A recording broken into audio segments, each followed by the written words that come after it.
إن الحمد لله نحمده ونستعينه ونستهديه ونستغفره ونعوذ بالله من شرور أنفسنا ومن سيئات أعمالنا من يهده الله فلا مضل له ومن يضلل فلا هادي له وأشهد أن لا إله إلا الله وحده لا شريك له وأشهد أن محمدا رسول الله صلى الله عليه وسلم قال تعالى يا أيها الذين آمنوا اتقوا الله حق تقاته ولا تموتن إلا وأنتم مسلمون أما بعد قال رسول الله صلى الله عليه وسلم من مس الحصى فقد لغى. A weekly reminder, close your phones, avoid the texting and all these whatever you are doing and whispering, as that will distract you from the Jum'ah and that will invalidate your entire reward of the Jum'ah and the Khutbah and the Salah.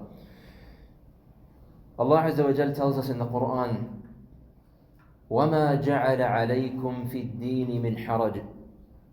Allah Azza wa Jal has not burdened you in this religion.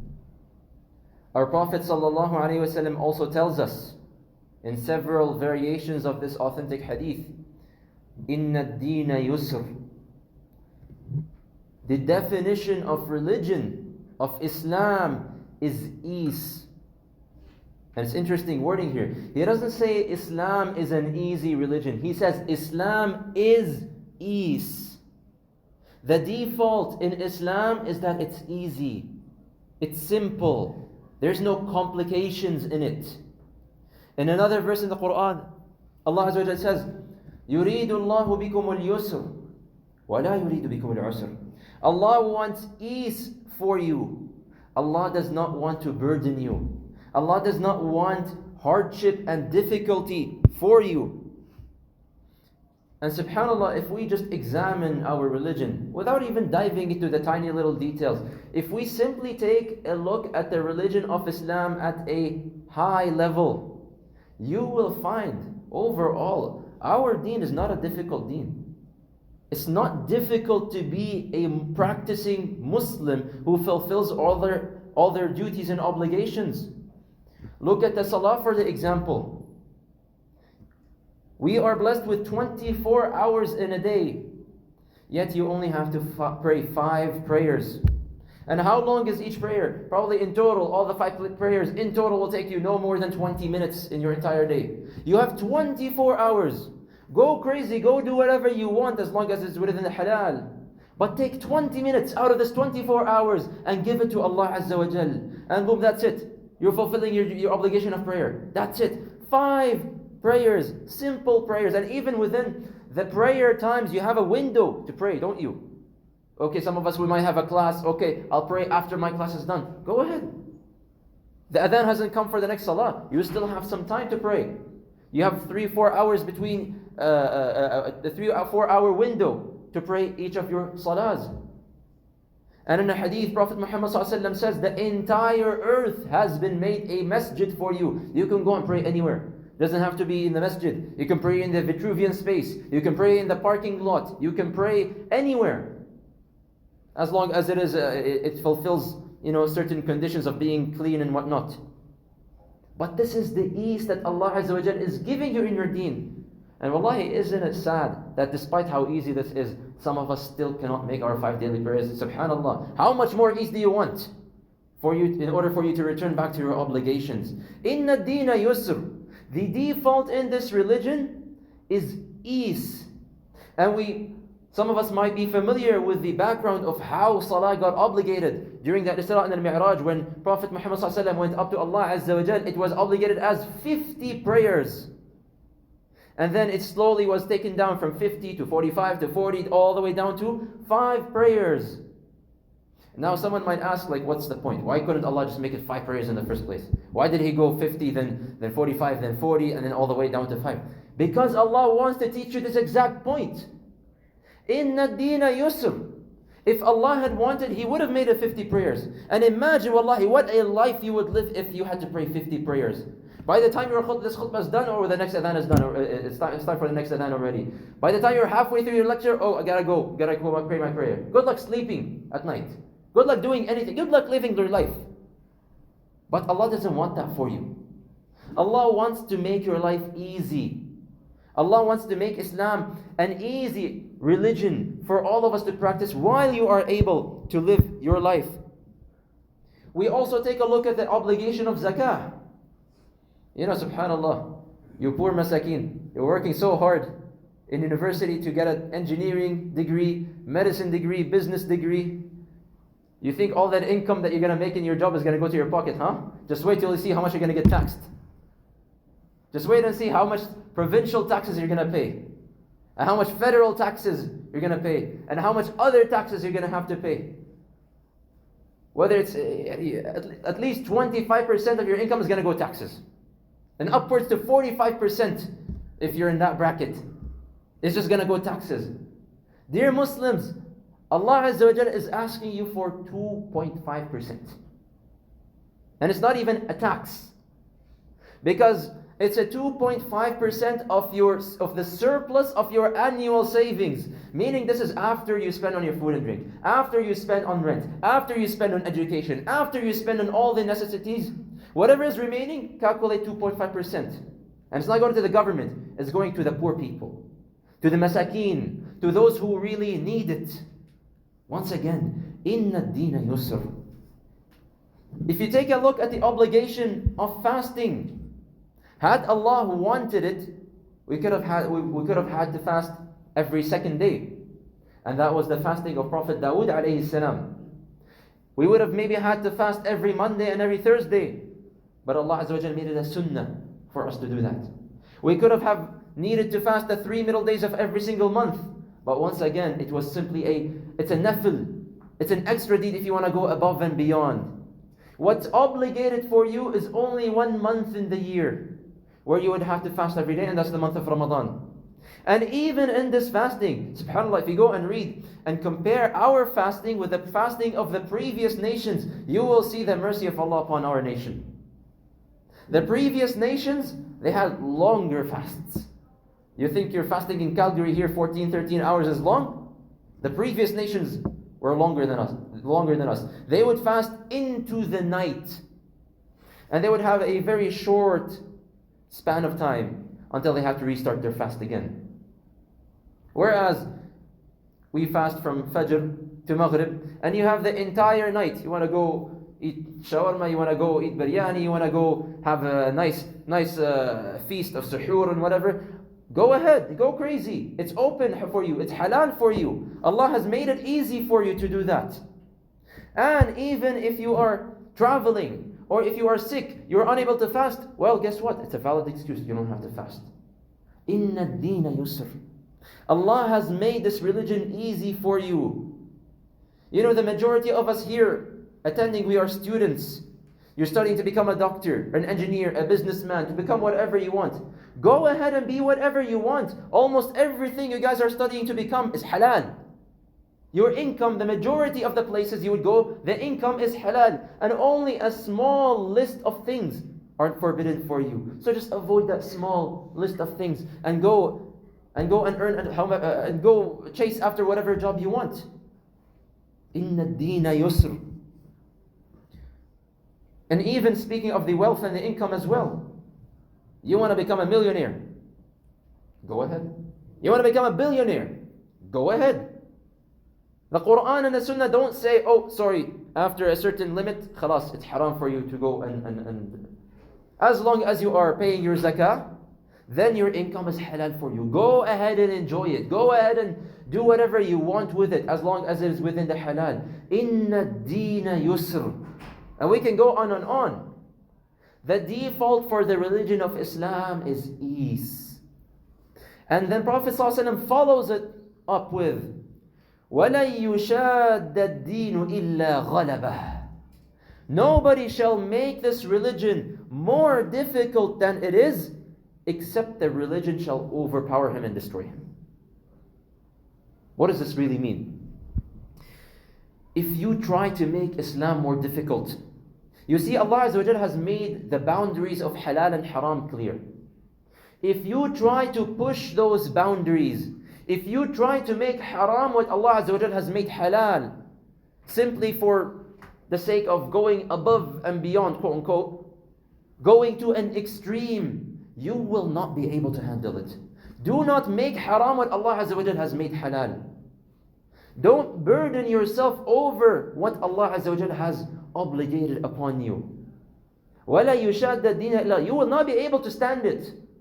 That religion will then, it will come too much upon you.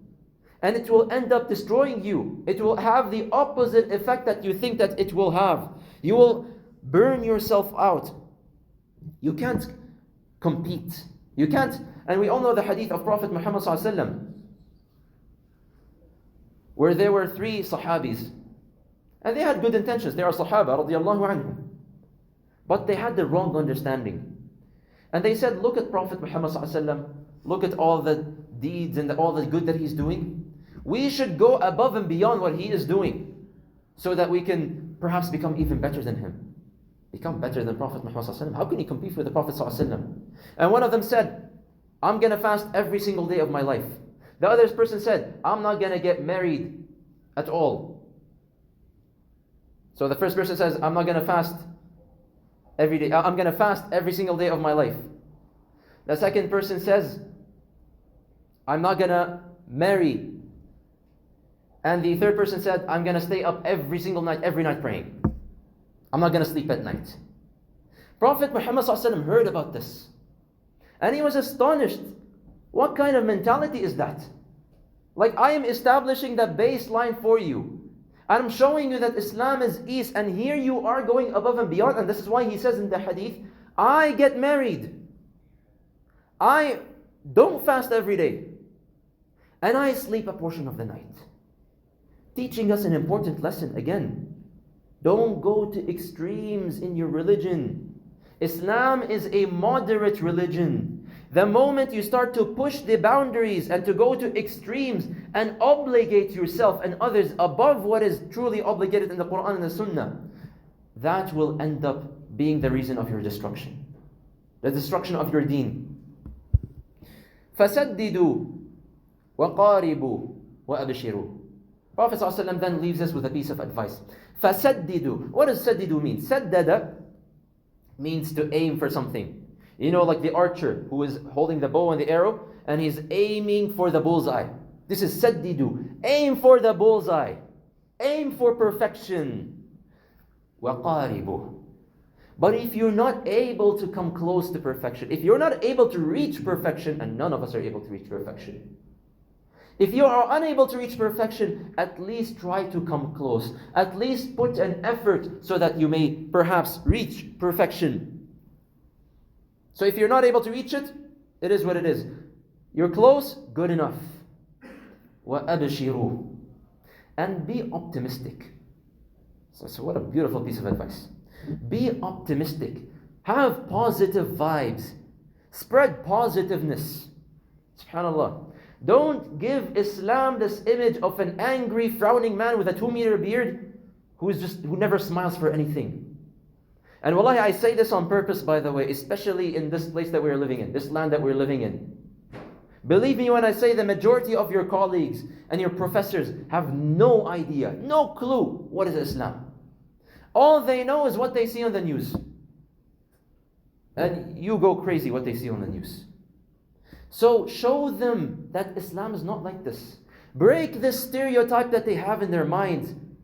They think that you're supposed to be frowning all the time. They think you're supposed to always be strict and mad and angry and everything. These are the infidels and whatnot. Break that stereotype for them. Abshiru, spread positivity, spread smiles, good vibes around you. Be optimistic. Not just only with the non-Muslims, but even with our own Muslim brothers and sisters. You saw someone doing a sin. Give them optimism. Tell them, Ya akhi, what you did is wrong. Yes, they should feel guilty, but don't rub it on them. Tell them, Ya akhi, just repent back to Allah. Ya akhi, Allah is Ghafur Rahim. Even someone sinful like myself perhaps will make it together to Jannah. Give optimistic vibes. Give positive vibes. وَأَبْشِرُوا. And then the hadith concludes with a very powerful metaphor. And Prophet ﷺ says, فَسَدِّدُوا وَقَارِبُوا وَأَبْشِرُوا وَاسْتَعِينُوا بِالْغَدْوَةِ وَالرَّوْحَةِ وَشَيْءٍ مِنَ الدُّلْجَةِ. That seek help with the ghadwa and the rawha and a little bit of dulja. Now what does this all mean? What is ghadwa and rawha and dulja and all of these words? You see, subhanAllah, the Arabic language is a very eloquent language. Unlike English, which just categorizes everything as morning, afternoon, evening. Arabic has so many different words about the different times of the day. And ghadwa is referring to a journey that you are taking after Fajr. So it's like early morning, before the sun has risen. Al-Rawha is a journey that you are setting after Asr prayer. So now the heat of the sun is going down, right? It's starting to come closer to sunset.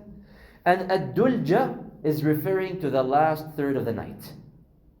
فَاسْتَعِينُوا بِالْغَدْوَةِ وَالرَّوْحَةِ وَشَيْءٍ مِّنَ الدُّلْجَةِ. Meaning, literally translated as, don't travel in the dhuhr time, when there is peak sun, at the peak heat.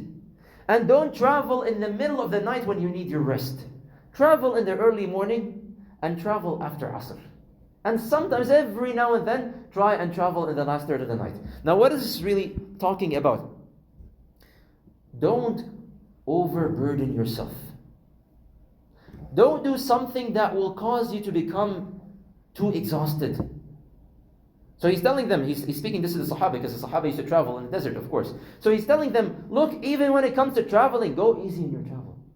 Go travel at a time when it's easy for you. You're not going to be in the middle of the hot sun, and you're not going to be sleepy in the middle of the night. Do it early in the morning when the sun is fair, you've had your rest in the night. Do it after Asr when now the sun is easy as well, the atmosphere is cool, the temperature is nice. استعينوا بالغدوة والروحة وشيء من الدلجة. But every now and then, try and travel in the last third of the night. And the scholars, they mention that this dulja, this last third of the night, is a reference to the tahajjud prayer. That yes, it's uncomfortable to get in the middle of the night, but every now and then, get out of your comfort zone. Do something for the sake of Allah. Push yourself a little bit. Every now and then. He doesn't say every day. He just says occasionally. Push yourself out of the comfort of your bed and pray tahajjud. And even doesn't have to be tahajjud. It could be something else. Just something that you don't usually do. Sometimes maybe it feels like a burden for you to do. Whether that is praying your sunnahs, whether that is you're doing your nafil fasting, whatever it is. Something that you struggle in. Just push yourself every now and then out of your comfort zone. وَاسْتَعِينُوا بِالْغَدْوَةِ وَالرَّوْحَةِ وَشَيْءٍ مِنَ الدُّلْجَةِ. And subhanAllah, keep in mind one point as I talk about this as well. Every single person here is different. Allah Azza wa Jal has created all of you unique, with your unique set of strengths and weaknesses. Every one of us, we know some things which we're not good at. And you understand you have some abilities that you are better at than other people. And every one of us has a role. So find your role. Find how can I use the strength that Allah Azza wa Jal has blessed me with in order for me to benefit others, in order for me to make it easy for other people, in order for me to apply this hadith. So some of us, perhaps, Allah Azza wa Jal has blessed us to become students of knowledge. Some of us, perhaps, we don't have that capability, but Allah has blessed you with a lot of wealth. Maybe you can benefit people with your wealth. Maybe you don't have wealth or knowledge, but you have, Allah Azza wa Jal has given you good speech. Or you're a community activist. Or whatever it is. Find your role. Every single one of you have a role to play. Find where you fit in and focus on that. وَاسْتَعِينُوا بِالْغَدْوَةِ وَالرَّوْحَةِ وَشَيْءٍ مِّنَ الدُّلْجَةِ. Focus on that strength. But don't overburden yourself. Otherwise, what will happen? وَلَا يُشَادَ الدِّينُ إِلَّا غَلَبَهُ. The religion will end up overpowering you. So practice in moderation. You know, we always every year in Ramadan, it usually tends to happen. We find our Muslim brothers, may Allah guide them, they don't open the Quran for the whole year. And all of a sudden they tell you, I'm going to read the entire Quran in the month of Ramadan. And they open the Quran in the first day, they read 3 ajza, second day they read 1.5 juz, third day they don't read anything. Well, what happened to you? Burnt out. Don't overburden yourself. So do a bit of extra occasionally. Come out of your comfort zone and do that which you can. And in one narration of the hadith, Prophet Muhammad ﷺ also adds, وَالْقَصْدَ الْقَصْدَ تَبْلُغُ. Little by bit, step by step, you shall reach your goal. Every bit that you move forward, raise the bar for yourself a little bit. Push yourself. It's a gradual process. You can't go A to Z immediately. You have to go through A, B, C, D, E. It's a step-by-step process. Every time you push yourself, you raise the bar for yourself a little bit. وَالْقَصْدَ الْقَصْدَ تَبْلُغُ. Little by little, you will find yourself at the destination that you want for yourself. So this beautiful hadith is reminding us of the importance of being consistent in worshipping Allah Azza wa Jal. And to practice your deen in moderation. Yes, you push yourself, but you don't overburden yourself. You don't overexert yourself. He tells us that this is the religion of ease. And nobody shall make this religion more difficult except that this religion shall overpower him. So how should I do it? What should I do? Aim for perfection. Saddidu. Aim for perfection. But even if I cannot achieve perfection, and none of us can achieve perfection, qaribu, at least come close to perfection, and that would be good enough. وَأَبْشِرُوا. And while you're doing that, be happy, be positive, be optimistic, give glad tidings to people, give good news to people, remind people of Jannah, talk more about Jannah. Yes, Jahannam is there, punishment, putting fear of Allah Azza wa Jal, yes, that is there, but talk more about Jannah. Be an optimistic person overall, whether you're talking to Muslims or non-Muslims, and help yourselves by traveling at the times when it is not too hot and not in the middle of the night when you are too tired. Don't exhaust yourself. Don't overburden yourself. Practice in moderation, but every now and then practice in the last third of the night. Every now and then push yourself out of your comfort zone and do a little bit more than you usually do. And inshallah, little by little, step by step, you will find yourself at the destination. And that destination for us, the ultimate destination, is Al-Firdaus Al-A'la. May Allah make us all amongst the people of Jannah. أقول قولي هذا وأستغفر الله لي ولكم فاستغفروه إنه هو الغفور الرحيم.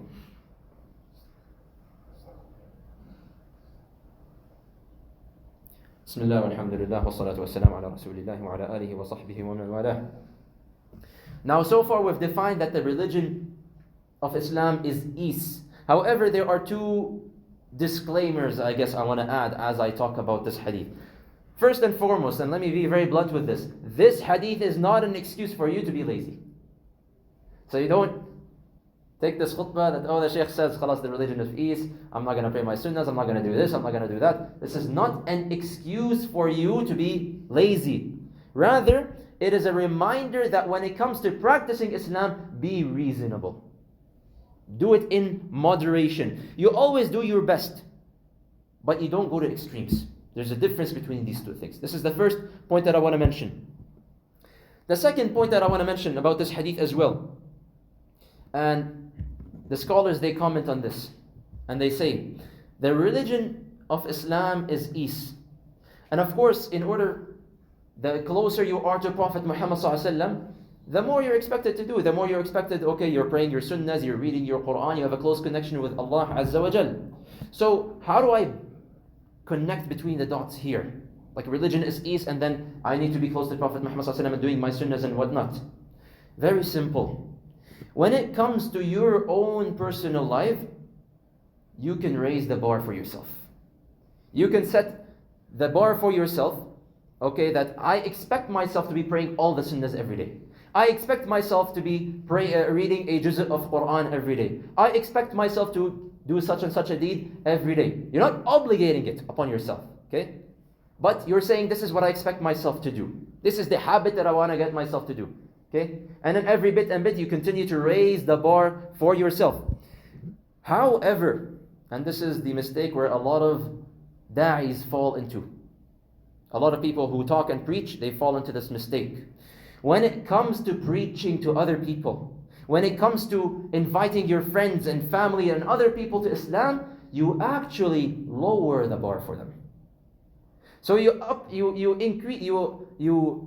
increase the bar for yourself, but when it comes to other people, you lower the bar as reasonably possible, because everybody is at different status.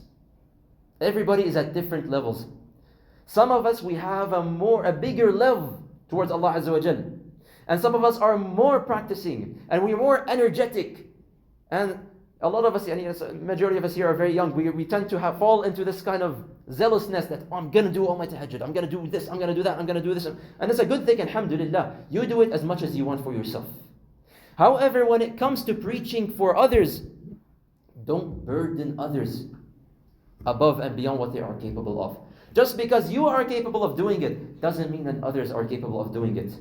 And this is not of the sunnah of Prophet Muhammad ﷺ, by the way. And we clearly see this in the hadith. One time a Bedouin, a famous hadith, the Bedouin came to Prophet Muhammad ﷺ and he says, I'm only going to pray my 5 daily prayers. I'm only going to pay zakah. I'm only going to fast Ramadan. I'm only going to do hajj. I'm only going to do the basic obligations. And I'm not going to increase a single thing beyond that. I'm not going to give any extra prayers. I'm not going to do any sunnahs. I'm not going to do any nafils. Nothing. How did Prophet Muhammad ﷺ respond? Did he tell him, sorry bro, you got to be praying tahajjud every night. Sorry man, unless you read Quran 2 juz every single day, sorry, you can't make it. What did he tell him? You tell him, you do that, if you're honest with what you say, then you shall enter Jannah. Even though we all know the Prophet ﷺ in his life, his feet would crack from how long he would stand in tahajjud at night. He was the embodiment of Quran. He's like a walking Quran. Quran is always, dhikr is always on his tongue. He was the pinnacle. Yet when it comes to preaching to other people, he understands, look, not everyone is able to stand every single night for tahajjud for 3 hours. Not everyone is able to make their ruku' and sujood as long as their Quran recitation like Prophet Muhammad ﷺ used to do. He knows that, and this is from his wisdom. So he's lowering the bar for this Bedouin such that at least he's at a good place. Like he's able to get into Jannah. So this is also an attitude that we should have when we come to invite others to Islam and we come to preach others. Yes, you set a reasonable bar for them. It doesn't have to be the bare minimum. You know the person who's in front of you. Set a reasonable bar for them, but don't set the bar according to your bar, is what I'm trying to say. And so, this is the message of Prophet Muhammad ﷺ for us. And another hadith, he even mentions this more explicitly. يَسِّرُوا وَلَا تُعَسِّرُوا. Make things easy for other people. Don't burden other people. وَبَشِّرُوا وَلَا تُنَفِّرُوا. Give people glad tidings. Don't turn people away from Islam. Don't give people negative messages, or don't burden with people so much with so many things that they feel like I can't do Islam. It's too much for me.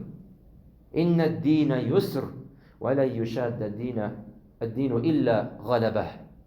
أقول قولي هذا. اللهم إني داع فأمنوا. اللهم لا تدع لنا في مقامنا هذا ذنبا إلا غفرته ولا هما إلا فرجته ولا كربا إلا نفسته ولا دينا إلا قضيته ولا مبتلا إلا عافيته ولا مريضا إلا شفيته ولا حاجة لنا من حوائج الدنيا والآخرة إلا أعنتنا على قضائها ويسرتها برحمتك يا أرحم الراحمين. اللهم انصر إخواننا المستضعفين في غزة. اللهم عليك باليهود الغاصبين ومن ساعدهم ومن والاهم. اللهم أفرحنا بنصر إخواننا على عدونا وعدوك وعدوهم يا رب العالمين. اللهم اغفر للمسلمين والمسلمات والمؤمنين والمؤمنات الأحياء منهم والأموات.